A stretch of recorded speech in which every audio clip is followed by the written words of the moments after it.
Good morning, dear hearts. We are on lesson 294. Please subscribe. We are going to complete our little exposition between what is the world and what is the real world today, which is the 5th paragraph of each, and then do today's lesson.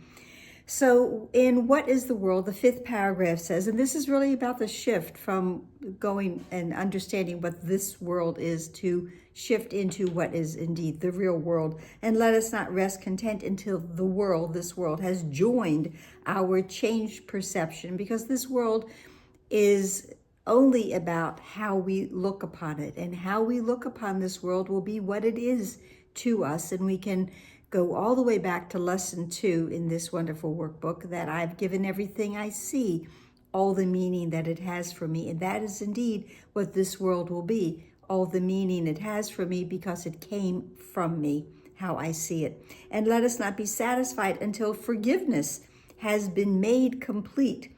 All thoughts in this world, about this world, and about everything else indeed have been forgiven. And then we reach into that moment of salvation, the at-one-ment atonement.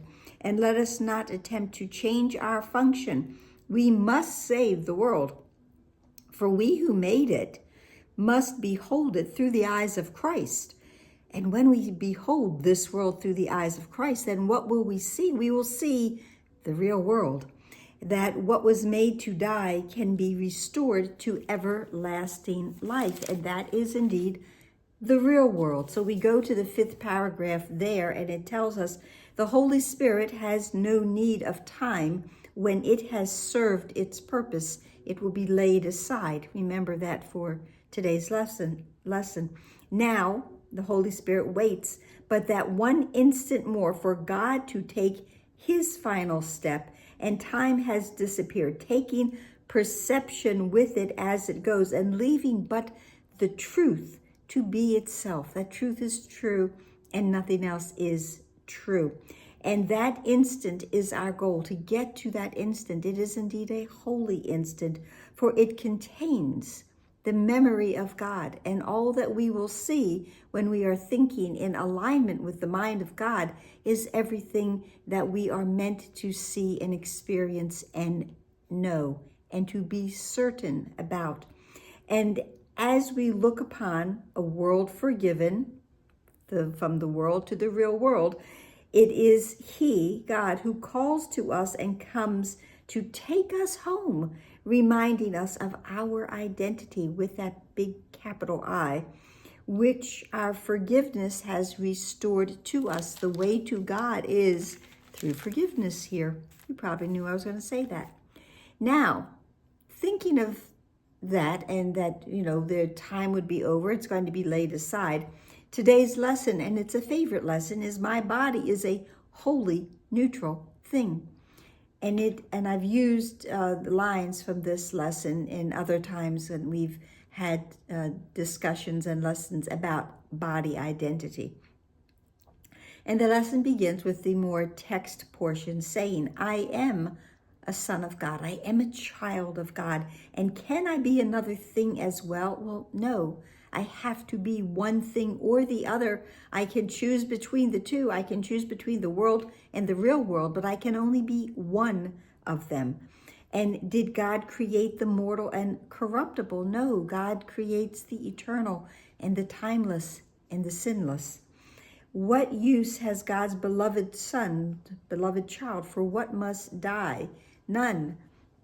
God's child has no use for what has come here to perish and to crumble and to fade away. And yet a neutral thing does not see death, nor thoughts of fear are not invested there, nor is a mockery of love bestowed upon it. A mockery of love would be those special relationships and the way that we see love through the world, through the ego eyes. None of that is truly love, because it isn't perfect. It isn't unconditional. It is set up with all kinds of agreements and restraints and conditions. Okay, its neutrality.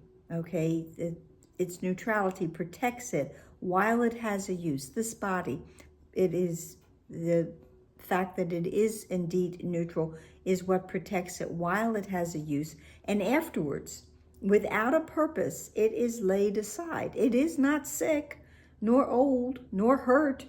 It is but functionless, unneeded, and cast off. And do we ever hold on to anything that has already served its purpose? If it is functionless, if it has no use, do we hold on to it? Or do we lay it aside? Do we put it out to the curb?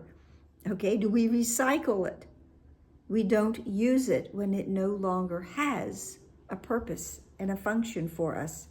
So let me not see this body as more than this today, of service for a while and fit to serve, to keep its usefulness while it can serve, and then to be replaced for greater good. So this body is a neutral thing, and it will react and respond by what voice I am listening to. If I am listening to the ego voice, this body becomes a thing that is filled with anger and fear and destructive nature. If I am listening and being guided by the Holy Spirit, by the voice for God, this body will respond in that way. And each day I will say, where would you have me go? What would you have me do? What would you have me say, and to whom? And I will follow and be led accordingly. That is while my body is being useful and serving a purpose that is for the greater good. The second part of the lesson is the prayer, and it says, my body, Father, cannot be your son, because my body, as I see it now, is merely an illusion, and God did not create illusions. Illusions were made by the ego mind, and an illusion cannot be my Father's son. And what is not created cannot be sinful nor sinless, neither good nor bad. Let me then use this dream to help your plan, that we awaken from all dreams that we made. Let's awaken from all dreams that we made by using the body, which is merely a vessel, and use it, fill it with what is true and what is real, and how it can be of great and greatest service to my Father, to be an instrument to bring myself and all of my brothers, all of the sonship, home. This world is only for the healing of the mind of God's Son. Let us do that today, when we realize that this body in and of itself is a wholly neutral thing.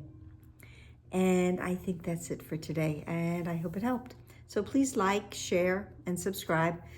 Please smile. Please take in a deep breath. Please ask those questions, and then follow the voice for God. Follow the Holy Spirit today to help us all find and realize the real world. Namaste.